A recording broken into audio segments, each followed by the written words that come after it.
प्यारे बच्चों, आज इस वीडियो के माध्यम से हम संत कबीर और मीराबाई के जीवन परिचय एवं उनके काव्य की शिल्पगत विशेषताओं की बात जो है वो करेंगे।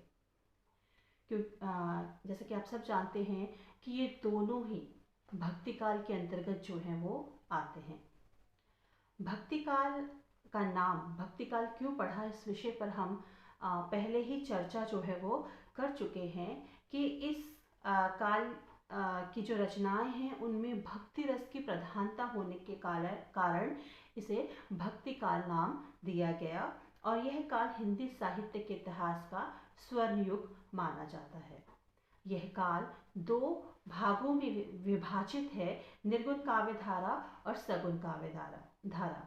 निर्गुण काव्य धारा के अंतर्गत जो भी कवि आते हैं उनका मानना है कि ईश्वर निराकार है, उसका कोई रूप आकार जो है वो नहीं है, जबकि सगुण वालों का मानना है कि ईश्वर का साकार रूप है। निर्गुण काव्य धारा जो है वो पुनः दो काव्य धाराओं में विभाजित है, संत काव्य धारा और सूफी काव्य धारा। और संत कबीर जो है वो इसी संत काव्य धारा के महान कवियों में से जो है वो एक है। संत कबीर की साखियों को पढ़कर हमें इस बात की जानकारी हो गई है कि संत कबीर जो थे वो ईश्वर के निराकार रूप को मानते थे।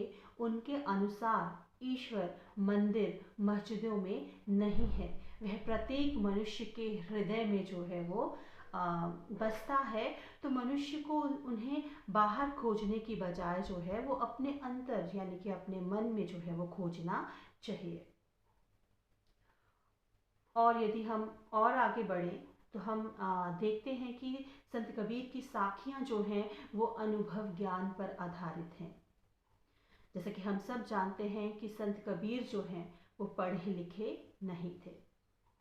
वह जगह जगह घूमते थे, भ्रमण करते थे और जो उन्हें जो अनुभव ज्ञान वहाँ से प्राप्त होता था वह उन्हें शब्दों में जो है वो बांध लेते थे। और उनके दोहे यानी कि उनकी साखियाँ जो है वो नीति परक हैं।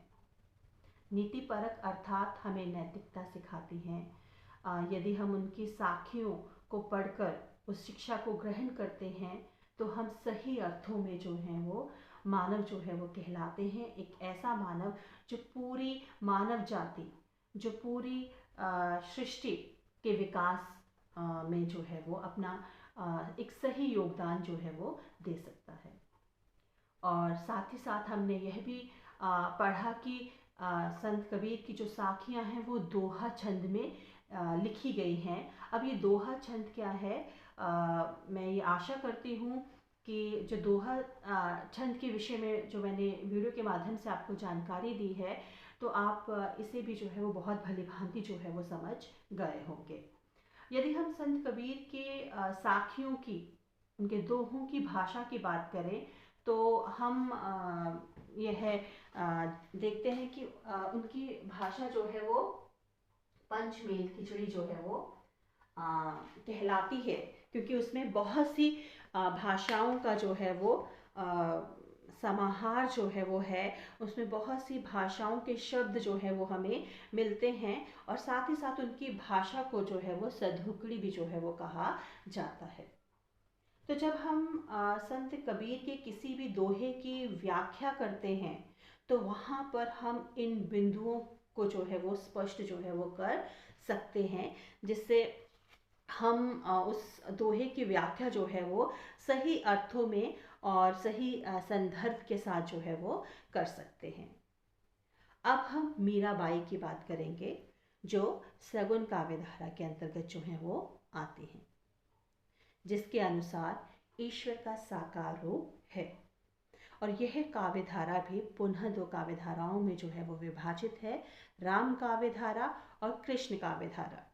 राम काव्य धारा के कवि जो हैं वो श्री राम को अपना आराध्य जो है वो मानते हैं, जबकि कृष्ण काव्य धारा के जितने भी कवि या कवित्रियाँ हुई हैं उन्होंने श्री कृष्ण को अपना आराध्य जो है वो माना है, जिसमें मीराबाई, सूरदास, रसखान की बात जो है वो हम करते हैं।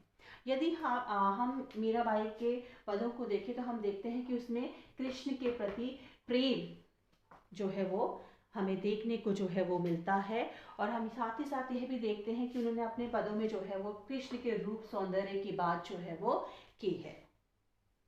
उनके पद जो हैं वो माधुर्य एवं दैन्य भाव से जो है वो भरे हुए हैं। माधुर्य का अर्थ होता है प्रेम, प्रेम झलकता है उनका श्री कृष्ण के प्रति जो है वो है। और दैन्य भाव जो है भक्ति के अंतर्गत जो है वो आता है। भक्ति साख्य भाव की भी जो है वो होती है, जैसे सुदामा और श्री कृष्ण की भक्ति थी। जो दैन्य भाव की भक्ति है उसके अंतर्गत मतलब कि जो आराध्य है उसे जो शिष्य है वह अपना गुरु मानता है और खुद को जो है वो उनका दास जो है वो मानता है। और यदि हम मीराबाई के पदों को देखें तो उसमें हमें गुजराती, ब्रज और राजस्थानी के शब्द जो हैं वो देखने को जो है वो मिलते हैं।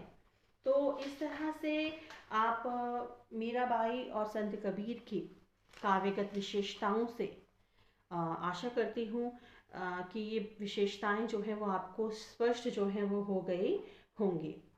यदि इन्हें लेकर आपके मन में किसी भी तरह की शंका है तो आप मुझे फ़ोन कर जो है वो उसका निवारण जो है वो कर सकते हो।